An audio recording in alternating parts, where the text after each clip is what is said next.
I call the member for Throsby. Madam Deputy Speaker, today we pay tribute to Edward Gough Whitlam QCAC, patriot, veteran, barrister, Prime Minister, Ambassador, Australian legend, husband to Margaret and father to Anthony, Nick, Stephen and Catherine. We pass on our condolences to his family and all who knew and loved him. Throughout the course of this discussion, we've seen the best of the Australian Parliament. We've seen the outflowing of genuine affection and admiration for a great Australian. And I believe in this discussion we've genuinely held up a mirror to the Australian nation. Gough himself was more than a reflection of Australia as he found it. He was a leader who gave political voice to Australia, not as he found it, but as he thought it could be. As Gough himself explained in 1973, his government was elected on the basis of policies which were developed carefully, steadily and intelligently to meet the important demands of our community. His was the politics of courage and conviction. Indeed, it's hard to imagine Australia without the reforms that were driven through by the Whitlam government. In the area of equality, we turn our minds to the reforms to the education system, free access to tertiary education and needs-based funding for our school system. In the area of electoral reform, one vote, one value, lowering the age of voting so that the age of voting was the same as the age in which you could be conscripted to go and fight for the country, the age of 18. In the area of gender equality, we've heard many speakers talk about the importance of his family law reforms, a no-fault divorce, but also introducing onto the PBS the contraceptive pill and reopening the equal pay case to ensure that that important principle could flow through to our industrial tribunals.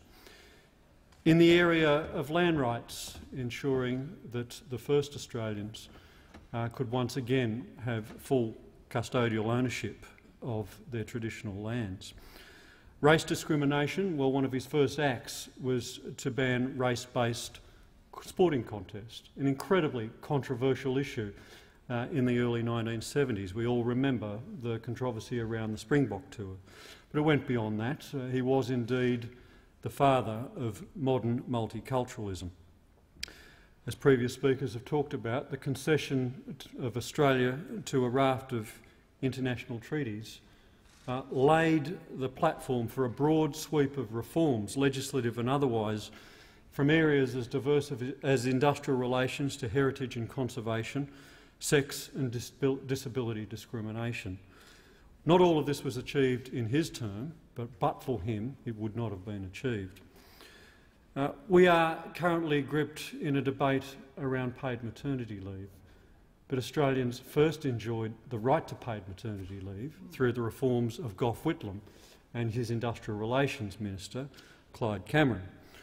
It was Whitlam and Cameron who also introduced a great reform which ensured that Australians today, when they go on holidays, enjoy 4 weeks annual leave, not 3 weeks annual leave, because it was the Whitlam government which extended the annual leave entitlements and provided an annual leave loading to ensure that working-class families, when they took leave, could afford to go on a holiday.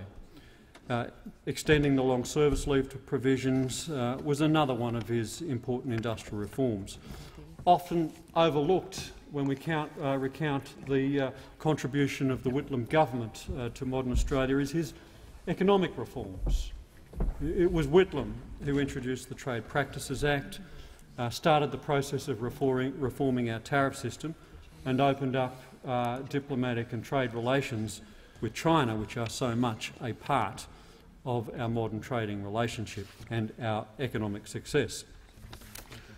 An important lesson of the Whitlam government, a lesson that must be heeded by all of us who occupy a place in the 43rd Parliament, is this. You cannot do in government that which you have specifically disavowed in opposition.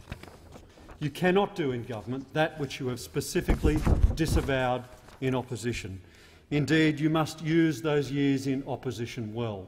And this is something that the Whitlam government did. I mean, Gough Whitlam spent plenty of time in opposition. He was first elected at the age of 36 in the Werriwa by-election in 1952, and he often remarked that his brilliant career in local government was cut short by the Werriwa by-election.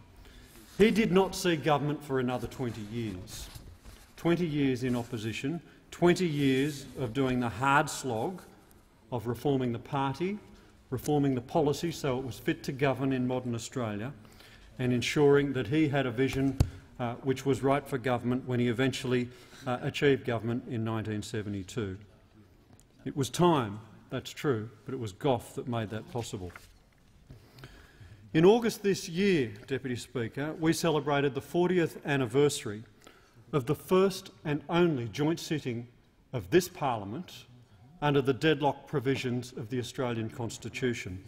The deadlock provisions designed to ensure that when the House of Representatives passes a bill which is blocked successively by the Senate, there is a means of resolving that. And in the case of the August 1974 joint sitting of Parliament, central to that sitting was the Medibank legislation.